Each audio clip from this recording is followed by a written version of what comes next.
বঙ্গবন্ধু শেখ মুজিবুর রহমান এবারের সংগ্রাম আমাদের মুক্তির সংগ্রাম। बंगबंधु के विजन, उनके आदर्शों, उनके साहस को याद करने का भी दिन है। ধানমন্ডির ৩২ নম্বর বাড়িতে নরেন্দ্র মোদী বঙ্গবন্ধু শেখ মুজিবুর রহমানের ছবিতে মাথা নুইয়ে প্রণাম করেছিলেন। আর সেই বাড়িটি এবার ভেঙে চুরমার করে বাংলাদেশের মাটিতে মিশিয়ে দিয়েছে ছাত্র জনতা। তবে আশ্চর্যের বিষয় হচ্ছে নরেন্দ্র মোদীও চাইছিল এই বাড়িটি যেন ভেঙে ফেলা হয়। তবে কি ছিল এই বাড়িটির রাজনৈতিক মূল্য? বাড়িটিকে কেন্দ্র করে ভারতেরই বা কি ভূমিকা ছিল? ভিডিওটি শুরু করার আগে আপনাদের কাছে একটি পরিসংখ্যান দেখতে চাই। ধানমন্ডির ৩২ নম্বর বাড়িটি ভেঙে ফেলা হোক কারা কারা চাইতেন এবং বাড়িটি ভাঙার বিপক্ষে কারা কারা ছিলেন, আপনাদের মতামত অবশ্যই কমেন্ট করবেন। দেখতে চাই কাদের সমর্থন বেশি ছিল।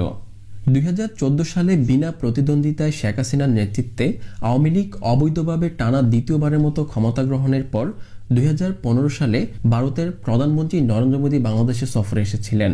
তখন ধানমন্ডির ৩২ নম্বরের বাড়িতে শেখ মুজিবুর রহমানের ছবিতে মাথা নত করে বলেছিলেন, বঙ্গবন্ধু ভারতেরও বীর। বঙ্গবন্ধু শেখ মুজিবুর রহমান जी ने कहा था, बांग्लादेश इतिहासे স্বাধীন রাষ্ট্র হিসেবে টিকে থাকবে, बांग्ला के दाबिए रखते पारे। किसी में इतनी शक्ति नहीं है कि बांग्लादेश को दबा करके रख सके। इन सबके बीच यहाँ के लोगों और हम भारतीयों के लिए आशा की किरण थे बंगबंधु शेख मुजिबुर रहमान। बंगबंधु के हौसले ने, उनके नेतृत्व ने ये तय कर दिया था कि कोई भी ताकत बांग्लादेश को गुलाम नहीं रख सकती। ধানমন্ডির ৩২ নম্বর বাড়িটি একটি রহস্যময় বাড়ি। বাড়িটির পূর্বের ইতিহাস কম বেশি সবারই জানা আছে।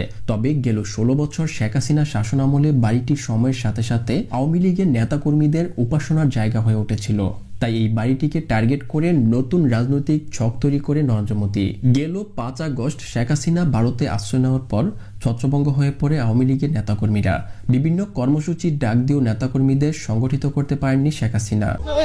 রাজধানী ঢাকায় আমরা দেখতে পাচ্ছি ৮ থেকে ১০ জন নেতাকর্মী জয় বাংলা স্লোগান দিয়ে তারা মিছিল নিয়ে নামেছে। তাদেরকে ধাওয়া দিয়েছে আরো একটি গ্রুপ, আমরা দেখতে পাচ্ছি। একটি ধাওয়া পাল্টা দেওয়ার ঘটনা কিন্তু ঘটতে ৪-৫টা লোকের ঠিক আছে ওই দিক দিয়ে আওয়ামী লীগের মিছিল করার চেষ্টা করতেছিল, মানে একটা গোলমাল করার চেষ্টা করতেছিল। তো এরকম কয়েকজন পাবলিক তো এমনি সরকারের প্রতি, আওয়ামী লীগের সরকারের প্রতি খেপা। আওয়ামী লীগের এই শব্দটা তো মানুষ শুনলেই মানে একটা বিরক্তকর লাগে, ঠিক আছে। তার জন্যই মানে পাবলিক ওদের মারতে চাইছিল, তো ওরা আবার ছুটে গেছে, তো পাবলিক ছাড় দিয়ে দিয়েছে জায়গা, ঠিক আছে। আর কিছু তাই নরেন্দ্র মোদীর পরিকল্পনায় ভারতে বসে বাংলাদেশের জনগণকে উত্তেজিত করতে বিভিন্ন বক্তব্য দিতে থাকে শেখ হাসিনা, যার ফলস্বরূপ ধানমন্ডির ৩২ নম্বর বাড়িটি ভেঙে ফেলে ছাত্র জনতা। বাড়িটি ভেঙে ফেলার পর একের পর এক প্রকাশ্যে এসে সুসংগঠিত হচ্ছে আওয়ামী লীগের নেতাকর্মীরা। কোনোভাবে সব জায়গায় আমাদের ডাকা, আমাদের সব টিম রেডি আছে। আমাদের 70 থেকে 80% আমাদের টিম যারা আছে সবাই আছে। আমাদের কথা স্পষ্ট, যে রাজধানীতে আমাদের মানুষ শান্তিপূর্ণভাবে দিনে ঘুরতে পারবে না, চলতে পারবে না, সেই রাজধানীর মানুষ রাতে ঘুমাতে পারবে না।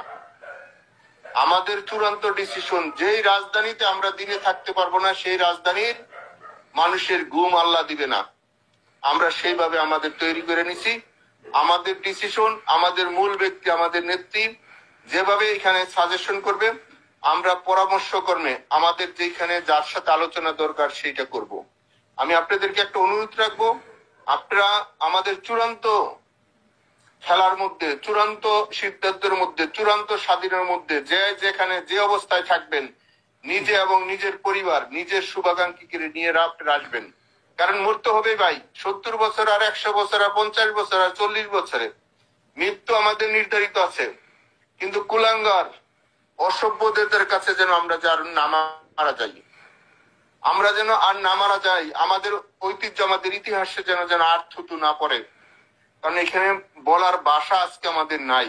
সেজন্য আমাদের যারা ত্যাগী লোক, আমাদের যারা পরিশ্রমী লোক, আমাদের যারা আদর্শ লোক, তাদেরকে সামনে দেন, পথ দেখেন না। যারা আদর্শ লোক, যারা দলের জন্য নিবেদিত, যারা দলকে ক্ষতিগ্রস্ত করে নাই, দলেরকে ভালোবাসছে, দলের জন্য জীবন দিচ্ছে সামনে আইসা, সেই সব মানুষকে আর আপনারা তিরস্কার করেন না। পদ বড় না, ব্যক্তিত্ব বড়, আদর্শ বড়। সে আদর্শের জায়গাটা যেন আমরা একসাথে আসি। আমরা ঘরের ভিতরে থেকে থেকে মৃত্যুর মতন আমাদের অবস্থান হইতেছে।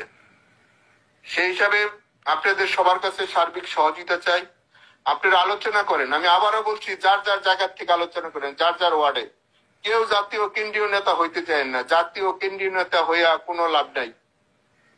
আমরা ফল পাইছি, সেই হিসাবে আমাদের মনে হয় আমাদের নেত্রী এখন এই মাঠ পর্যায়ের কর্মীরা খুঁজছে।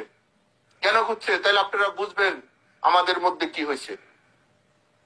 সেই হিসাবে আমার মনে হয়, কারণ এই ৭৭ বছরের দল, এই জীবনে আপনারা আমরা কেউ দেখি নাই। আর আমাদের যারা ছাত্র সংগঠন করে বছর কোনো বিরোধী দল দেখে নাই, বিরোধী সংগঠন বুঝে নাই। সেই বন্ধুদেরকে আপনারা বুঝেয়া তাদেরকে কৌশলগত কিছু ট্রেনিং দেন, বুঝান।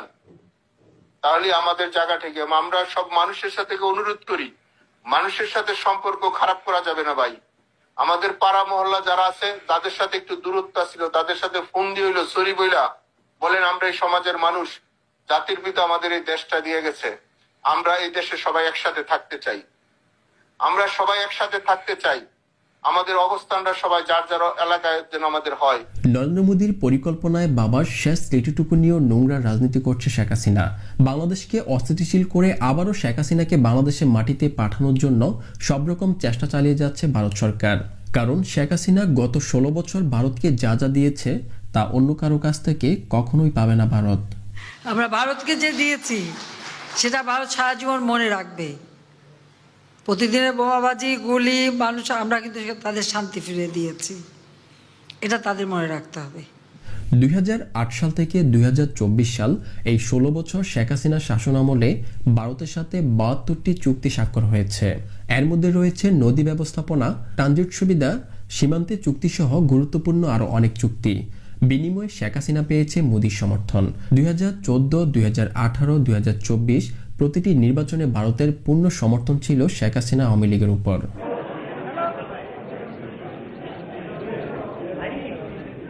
গত 5 আগস্ট ছাত্র জনতার গণ অভ্যুত্থানে শেখ হাসিনা ভারতে পালিয়ে যাওয়ার পর নরেন্দ্র মোদী তাকে আশ্রয় দিয়ে আসছে। কিন্তু বাংলাদেশের নতুন অন্তর্বর্তীকালীন সরকার প্রফেসর ডক্টর মোহাম্মদ ইউনূসের নেতৃত্বের সরকারের সাথে সব রকম সম্পর্ক ছিন্ন করেছে নরেন্দ্র মোদীর ভারত সরকার। আর এখান থেকেই শুরু হয় ধানমন্ডির 32 নম্বরের ট্র্যাজেডি। গত 5 ফেব্রুয়ারি ভারত থেকে লাইভে শেখ হাসিনা বলেছিলেন, আমি বাংলাদেশের এখনো প্রধানমন্ত্রী।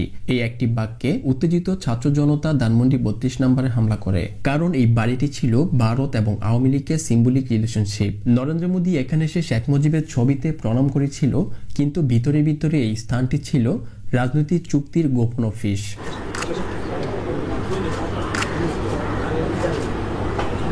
ধানমন্ডির 32 নম্বর ধ্বংসের পর ভারতীয় মিডিয়াগুলো শুরু করে স্টপ বাংলাদেশ টেররিজম ট্রেন্ড। জি নিউজ, রিপাবলিক টিভি তাদের হেডলাইনে বাংলাদেশে হিন্দু নিধন, মোদীকে চ্যালেঞ্জ, এমন সব ভিত্তিহীন সংবাদ প্রকাশ করতে থাকে। কিন্তু বাস্তবতা একদমই উল্টো। ডক্টর মোহাম্মদ ইউনূস সরকারের তথ্য মন্ত্রণালয়ের রিপোর্ট বলছে 2024 সালে বাংলাদেশের সাম্প্রদায়িক সহিংসতা শূন্যের কোটায়। এটা আসলে মোদীর ষড়যন্ত্র। বাংলাদেশকে অস্থিতিশীল দেখিয়ে আন্তর্জাতিক চাপ তৈরি করার চেষ্টা করছে ভারতের মিডিয়াগুলো। বাংলাদেশ ফ্যাক্ট চেক ওয়েবসাইটের রিপোর্ট বলছে 100টির মধ্যে 43টি বাংলাদেশ বিরোধী টুইট আসে ভারতের আইপি অ্যাড্রেস থেকে।